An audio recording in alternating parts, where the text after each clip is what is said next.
Yo les gens, j'espère que vous allez bien, je vous retrouve aujourd'hui pour une nouvelle vidéo sur Forza Horizon 5, une vidéo dans laquelle je vous propose de partir pour une nouvelle vidéo dans la série Votre voiture préférée vs ma voiture préférée, une série de vidéos dans lesquelles on fait un face-à-face, un duel au chrono entre votre voiture préférée sur le mois dernier contre la mienne. Donc là on va se baser sur les voitures sorties sur le jeu et que j'ai présenté en vidéo sur le mois de janvier, et clairement l'une des voitures qui vous a le plus plu à regarder en vidéo, c'est la Audi TT-RS que vous voyez ici de 2018, qui fait partie du Car Pass de Forza Horizon 5, c'est-à-dire que c'est une voiture DLC payant, qui vous a pas mal plu je pense déjà parce qu'elle est assez rapide, elle peut aller jusqu'en S2, elle a un son de 5 cylindres retravaillé par rapport aux autres Audi 5 cylindres de Forza Horizon 5, et puis en plus de ça, elle a un kit carrosserie qui est actuellement posé, donc là sur cette version qu'on va tester dans cette vidéo, kit carrosserie Audi Sport, qui quand même donne beaucoup d'agressivité à la voiture.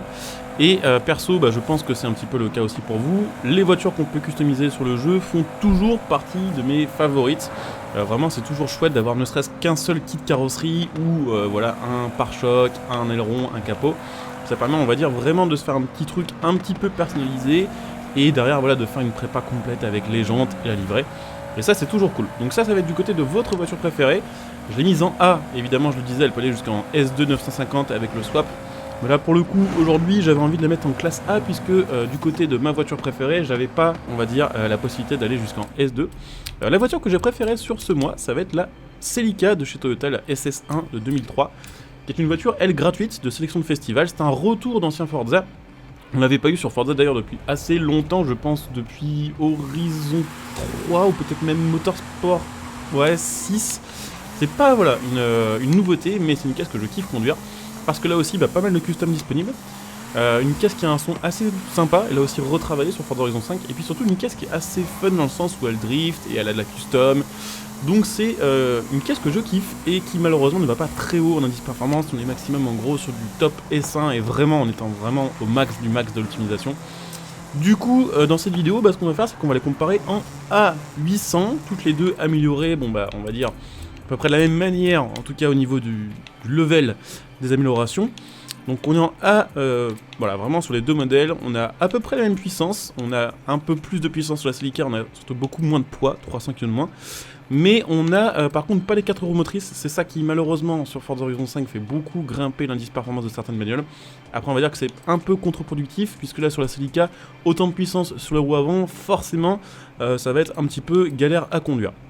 Donc ce que je vous propose, c'est tout simplement de partir pour un petit chrono. On va se sélectionner un circuit qui peut être sympa à jouer en A, et puis on va faire un essai avec les deux voitures, tout simplement. Donc c'est parti, on va se faire du coup l'épreuve du Run du Canyon, donc là pour l'instant avec notre petite Celica, qui est donc ma voiture préférée du mois, et après on refera la même avec votre voiture. Et puis on se retrouve en 1v1 contre une petite Alpine qui est elle aussi en A, et qui est en propulsion, donc forcément ça décolle un peu plus facilement avec autant de puissance. Lui aussi, à mon avis, pour être en A, il doit avoir quand même une caisse pas mal améliorée. Évidemment c'est une course en offline, je précise, là on va juste comparer les chronos. Donc petite Celica qui vraiment me fait kiffer sur le jeu, je savais pas que j'allais autant l'apprécier celle-ci. Mais d'un côté c'est assez logique, voilà, surtout si vous êtes comme moi, voilà, vous aviez apprécié la période tuning du début, je sais pas, des années, disons les années 2000, avec toute la sauce Need for Speed Underground, Fast and Furious aussi. Vraiment, cette voiture-là, malheureusement, c'était pas, on va dire, une des plus performantes des Need for Speed Underground, mais c'était quand même, on va dire, parmi les premières caisses vraiment vénères qu'on pouvait avoir sur le jeu, quoi. Quand on passait d'une 106, par exemple, de chez Peugeot, à ça, franchement, il y avait quand même une belle différence de performance et de style. Et du coup, ouais, même si une caisse comme ça, en 2022, si ça sortait, ça ferait peut-être un flop, à l'époque, ça avait plutôt bien marché, c'était assez hypant, quoi. C'était un petit peu comme la Hyundai Coupé. C'était des caisses qui étaient un peu, malheureusement, faussement sportives, même si ça marchait plutôt bien, mais qui avait un putain de look et surtout qui était hyper apprécié de la plupart des préparateurs qui du coup voilà sortaient souvent des versions tunées à mort de ces caisses là, des kits carrosserie, des pièces, on avait vraiment énormément sur ces bagnoles là. Et en plus de ça, je dis faussement sportif parce que effectivement avec un look comme ça on peut s'attendre à des performances de fou furieux. De base les plus petits moteurs sont pas si dingues que ça, je crois que les plus petits moteurs d'une Celica SSI ou SS1 selon comment vous lisez le truc, ça doit être aux alentours des 140 chevaux je crois, donc c'est pas forcément insane non plus. Mais voilà, avec le look, il y a un châssis quand même correct. Faut avouer que le châssis de ces voitures-là était pas dégueu. Contrairement au Hyundai Coupé, en fait, qui, même en version V6, c'était pas si dingue que ça. Certes, elles avaient le V6, Mais le châssis était pas si ouf, c'était des voitures qui étaient un peu lourdes en plus malheureusement à cause du V6. Donc voilà, pour le coup celle-ci vraiment je kiffais à l'époque d'Underground 2 et je trouve ça cool voilà, de la récupérer sur des jeux un peu plus modernes. Parce que bah, forcément sur Horizon 5 il y a des gens qui jouent qui sont nés après la sortie de cette voiture là. Donc peut-être leur faire découvrir aussi ouais, une période du tuning qui était quand même stylée, ça c'est vrai, le début des années 2000 c'était vraiment la mode. Tous les magazines de tuning, tous les préparateurs, ça explosait le tuning, c'était vraiment stylé. Et puis c'était avant la mode dub, c'était avant les préparateurs qu'on a maintenant, en mode là c'est, on va dire vraiment full extrême. Et c'est vraiment plus on va dire porté maintenant sur l'amélioration des performances. À l'époque c'était un peu différent quoi, c'était juste pour avoir son truc un peu perso. Et je trouvais ça stylé. Donc voilà, on va sur une petite pointe à 200 et des poussières, 270 quasiment. Et on fait un petit chrono plutôt sympa, j'ai l'impression on fait 2:31,378. Du coup on va se refaire le même circuit maintenant avec notre TTRS, voir un petit peu de quoi elle est capable. Donc je vous remontre un petit peu l'indice performance, enfin, surtout les statistiques, c'est vrai que tout à l'heure j'ai peut-être pas fait super gaffe, mais techniquement plus de vitesse sur la TTRS, plus de tenue de route, bon ça c'est vraiment les 4 motrices qui jouent. Accélération là aussi bien meilleure sur le TTRS, enfin genre là la différence elle est insane, mais c'est vraiment lié aussi au fait qu'on a 4 roues motrices ici et là une traction. Départ arrêté c'est pareil, et puis au final la seule stat qui est meilleure sur la Celica c'est le freinage. Et il y a vraiment des grosses différences, donc ouais comme quoi l'indice performance de Forza Horizon 5 il a vraiment aucun sens.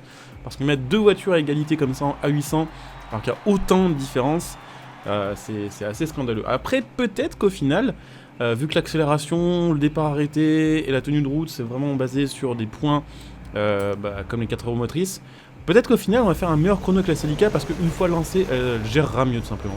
Par contre un truc que je kiffe en vrai sur ce jeu, je préfère faire des duels en 1v1 contre l'IA plutôt que des courses à 11 hein. Genre je trouve que ça donne une autre gueule complètement aux courses. C'est assez stylé et en plus on est moins gêné. Mais j'aime bien avoir une IA quand même, c'est un peu plus motivant on va dire je trouve à faire des bons chronos. Enfin, en tout cas à s'appliquer le plus possible. Donc là forcément il y a grosse différence d'accélération. On fait quand même des plus grosses pointes je pense et la voiture est quand même plus facile à manier. Le gros souci pour la Celica c'est que en traction 400 chevaux c'est difficilement gérable quand même puisque c'est juste trop quoi, pour les roues avant qui doivent gérer la puissance du coup plus la direction. Donc il faut vraiment doser de ouf. Là avec une caisse comme ça il n'y a pas vraiment besoin de doser. Par contre l'adhérence, elle sous-vire quand même mais pour d'autres raisons quoi. Elle sous-vire à cause de son poids et à cause des 4 roues motrices. Au final il y a pas mal de caisses allemandes. Je pense pas que ce soit le cas de la TTRS pour le coup parce que je pense qu'elle c'est une vraie 4 roues motrices entre guillemets, mais il y a pas mal d'allemandes qui sont vendues comme étant des 4 roues motrices qui sont au final des tractions avec une répartition du couple un peu différente sur les roues arrière qui fait qu'au final la voiture quand elle dégrippe elle récupère de la puissance à l'arrière pour regripper, mais c'est pas forcément des vraies 4 roues motrices pour autant. Et ce qui fait que sur pas mal d'allemandes en fait au final on a quand même un châssis un peu comme ça sous-vireux.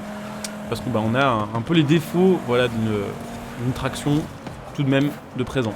Et en plus le défaut on va dire principal d'une 4 roues motrices c'est que c'est en général un peu plus lourd. Mais voilà ça fait quand même des caisses qui sont efficaces globalement. Et puis bon voilà, de toute façon c'est un peu en train de devenir une espèce de norme je crois les 4 roues motrices. Il y a de moins en moins de propulsions qui sont fabriquées, de moins en moins de traction, en tout cas sur les voitures un peu sportives.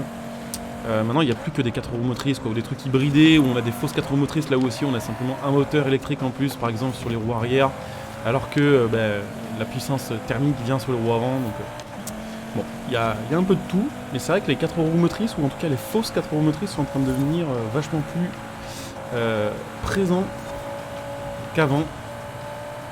Et il me colle lui, il est énervé, bon après là je vais en discuter pro je crois, je m'attendais pas à me faire attraper autant quand même.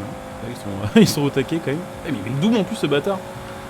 Sauf qu'il va freiner et pas moi grâce par contre à l'avantage de cette voiture sur ce jeu. Le kit aéro fait qu'elle a 1.7 en gélatéraux full stock. Ce qui fait qu'elle décolle assez facilement. Enfin qu'elle décolle non, qu'elle tient bien les courbes en fait. Et on fait 2.28 donc au final seulement 3 secondes d'écart entre la TTRS et la Celica. Alors que la Celica est sortie 15 ans avant. Et qu'elle est en traction. Donc bon, voilà, effectivement la TTRS est un peu plus rapide en 800. Comme quoi, hein, encore une fois, l'indice performance, ça veut pas forcément dire le chrono vous allez faire. Perso, ma préférée reste toujours la Celica. Mais j'avoue que la TTRS, en vrai, si je faisais un classement de mes top 3 voitures préférées du mois de janvier, je pense que numéro 1, je mettrais la Celica. Numéro 2, je mettrais probablement la Ferrari FX6K Evo. Ah, quoique non, c'est serré. Alors ensuite j'allais dire je mettrais bien la TTRS mais j'ai kiffé aussi l'ajout de la Carlton et également de la Jaguar. XKRS. Donc ouais, au final celle-ci sera dans mon top 5 je pense. Ce qui est déjà pas mal. Et puis bah du coup on va arriver à la fin de cette petite vidéo, qui j'espère vous aura intéressé, j'espère que vous aura plu. Et bien n'hésitez pas du coup à laisser un petit commentaire, à liker, voilà bien sûr c'est le cas. Pensez à vous abonner s'il y a du nouveau, n'hésitez pas bien sûr à venir me follow sur Twitch pour être notifié de mes prochains live Twitch. Voilà, le lien sera en dessous de cette vidéo, en description et en commentaire, donc n'hésitez pas à follow. Si vous avez Amazon Prime, n'hésitez pas bien sûr à utiliser votre Twitch Prime sur ma chaîne Twitch, ça vous permettra de me soutenir gratuitement en vous en profiter de différents bonus tout simplement sur ma chaîne. Vous pouvez bien sûr me retrouver sur les réseaux sociaux, notamment sur Twitter, donc n'hésitez pas à venir m'y rejoindre pour être notifié des prochains posts, ou si vous voulez m'envoyer des messages privés aussi par exemple, n'hésitez pas. Vous pouvez me soutenir gratuitement en utilisant mes liens de soutien sous cette vidéo pour faire vos achats. Mon lien Instant Gaming par exemple pour acheter vos jeux et vos cartes d'abonnement à prix réduit. Mon lien Metal.net pour acheter plutôt ce qui va être composants PC et autres. Là aussi à prix réduit en soutenant ma chaîne gratuitement. Et puis pour ceux qui souhaitent me soutenir sur le long terme, n'hésitez pas à donner un soutien de la chaîne via le bouton rejoindre sous cette vidéo. Là aussi il y a plein d'avantages selon le rang que vous choisirez. Donc je coupe ici, je vous dis à très bientôt. Bonjour à tous, ciao.